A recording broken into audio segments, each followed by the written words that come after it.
नमस्कार बच्चों। हम कवि रसखान के काव्य का अध्ययन कर रहे थे और आज भी हम उसी क्रम को आगे बढ़ा रहे हैं। और आपके पाठ्यक्रम में रसखान के जो काव्यांश है उनका आज भी हम अर्थ और भावार्थ समझेंगे। धूर भरे अति शोभित श्याम, जू तैसी बनी सिर सुंदर चोटी, खेलत खात फिरे अंगना पग, पैंजनी बाजती पीरी कछोटी। रसखान का जो यह पद्यांश है बच्चों, इसमें देखिए कोई सखी कृष्ण की बाल लीला और उसकी सुंदरता का वर्णन कर रही है और वह दूसरी सखी से कहती है कि हे सखी,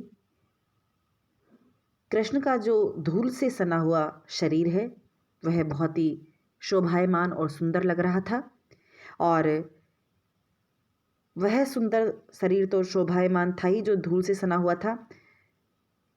उनके सिर पर जो सुंदर चोटी बनी हुई थी वह भी बहुत ही सुंदर लग रही थी। और खेलते हुए कृष्ण माखन रोटी खा रहे थे और माखन रोटी खाते हुए अपने आंगन में घूम रहे थे। उनके पैरों की पैजनियाँ यानी जो पायल है वो बज रही थी और वे पीली कछोटी उस समय पहने हुए थे। वा छवि को रस खाने बिलोकत, बारत काम कला निज कोटी, काग के भाग बड़े सजनी, हरि हाथ लियो सो ले गयो माखन रोटी। वह सखी कह रही है कि रस के जो सागर कृष्ण हैं उस समय यानी उनका जो बाल सौंदर्य है उसकी शोभा को देखकर, उनकी सुंदरता को देखकर कामदेव भी अपनी करोड़ों सुंदरताओं को उन पर न्यौछावर कर रहे थे। यानी वो कामदेव से भी कई गुना सुंदर वो बाल रूप में श्री कृष्ण लग रहे थे। हे सखी, उस कव्वे का बहुत बड़ा सौभाग्य है जो कृष्ण के हाथ से माखन रोटी झपट कर उड़ गया। यानी एक बार कम से कम उन्होंने कृष्ण का स्पर्श तो किया, तो उस कव्वे का भी, वह कौवा भी जो है वो बहुत सौभाग्यशाली है जो कृष्ण के हाथ से माखन रोटी झपट कर उड़ गया था। तो इस पद्यांश में कृष्ण की बाल लीला का बहुत ही स्वाभाविक, सुंदर और मनोहारी चित्रण किया गया है। और देखिए बच्चों, जब हम सूरदास का अध्ययन कर रहे थे, सूरदास के काव्य का अध्ययन कर रहे थे, तब सूरदास जी ने भी देखिए कृष्ण के बाल रूप का जो चित्रण किया था और उन्होंने जो पंक्तियाँ लिखी थी वो रसखान के इस पद्यांश से मिलती जुलती या इसके भावार्थ से मिलती जुलती पंक्तियाँ हैं। सूरदास की ये पंक्तियाँ, शोभित कर नवनीत लिए, घुटरो नी चलत रैनु तन मंडित, मुख दधि लेप किए। ये जो पंक्तियाँ हैं उनमें सूरदास ने भी वैसा ही वर्णन किया था जैसा कि इस पद्यांश में रसखान ने किया है। तो भाव साम्यता की दृष्टि से सूरदास का जो ये पद है वह रसखान के इस पद्यांश से मिल रहा है। ब्रह्म में ढूंढ्यो पुरानन गानन, वेद ऋचा सुनी चोगु निचायन, देखियो सुन्यो कबहू न कितु, वह कैसे स्वरूप ओ कैसे सुभायन।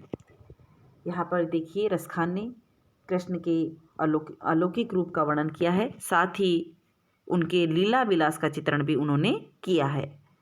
तो रसखान कवि कहते हैं कि मैं ब्रह्म को पुराणों और गीता में ढूंढ रहा था, वेदों और जो ऋचाएँ हैं उनका भी बहुत ही चाव से इसलिए सुन रहा था कि शायद उनमें मुझे ब्रह्म का पता चल जाए। किंतु उसे, यानी रसखान कह रहे हैं कि ना तो मैंने कहीं सुना ना कहीं देखा, मैं तो यह भी नहीं जान पाया कि उस ब्रह्म का स्वरूप और स्वभाव कैसा है। यानी मैंने बहुत कोशिश की पुराणों वेदों में उस ब्रह्म को ढूंढने की, लेकिन उस ब्रह्म के बारे में अर्थात कृष्ण के बारे में मुझे कुछ भी पता नहीं चला। टेरत हेरत हारी पर्यो, रसखानी बतायो न लोग लुगायन, देखो दुरो वह कुंज कटीर में, बैठो पलोटत राधिका पायन। और उस ब्रह्म को पुकारते हुए, उसकी खोज करते हुए मैं थक गया, लेकिन किसी भी नर या नारी से उसके बारे में कुछ भी अता पता नहीं प्राप्त कर सका।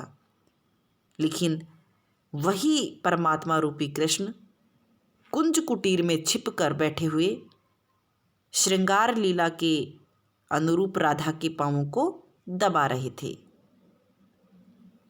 यानी यहाँ पर रसखान कह रहे हैं कि परम ब्रह्म जो कृष्ण हैं उनसे मिलन बहुत ही कठिन है, किंतु कृष्ण के रूप में जो परमात्मा है और इस स्वरूप को धारण करने वाले जो कृष्ण हैं वो लीला विलास के साथ ब्रजभूमि में दिखाई पड़ते हैं।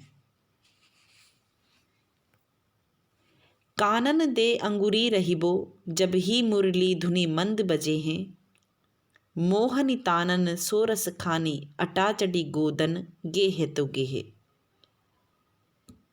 इस पद में रसखान कहते हैं कि एक गोपी अपनी सखी से कृष्ण के प्रति अपने अनुराग का वर्णन करती है, अपने प्रेम का वर्णन करती है और कहती है कि हे सखी, जब कृष्ण की मंद मंद मुरली बजती है तब ऐसा लगता है कि कोई मेरे कानों में उंगली दे दे, अर्थात मुझे वह तान न सुनने दे।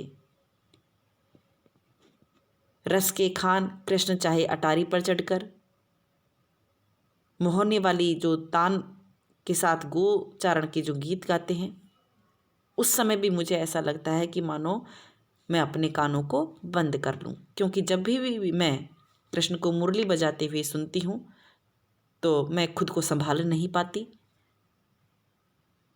और मैं जो हूँ लोक मर्यादा उस समय भूल जाती हूँ। टेरी गहो सिगरे ब्रजलोगनी काली को कितनो समुझे है, माई रिवा मुस्काने की मुस्कानी संभारे न जे है न जे है न जे है। मैं सारे ब्रज के लोगों से पुकार पुकार कर यह कहती हूँ कि कल चाहे कोई मुझे कितना ही समझाए, परंतु हे सखी, मुझसे कृष्ण के मुख की वो मुस्कान संभाली नहीं जाती और मैं खुद को संभाल नहीं पाती हूँ, अर्थात मैं कृष्ण के प्रेम में बहुत ही व्याकुल हो जाती हूँ, उन्मत्त हो जाती हूँ। जिस समय कृष्ण जो है वो अपनी मंद मंद मुरली बजाते हैं और उनकी मुरली की तान को सुनकर मैं स्वयं को संभाल नहीं पाती हूँ। कितने ही लोग मुझे समझाए कि मैं कृष्ण से प्रेम ना करूं, लेकिन फिर भी मैं उनके प्रेम में पूरी तरह से अनुरक्त हो जाती हूँ। जा दिन ते वह नंद को छोहरो, या बन धेनु चराई गयो है, मीठी ही ताननी गोधन गावत, बैन बजाई रिझाई गयो है।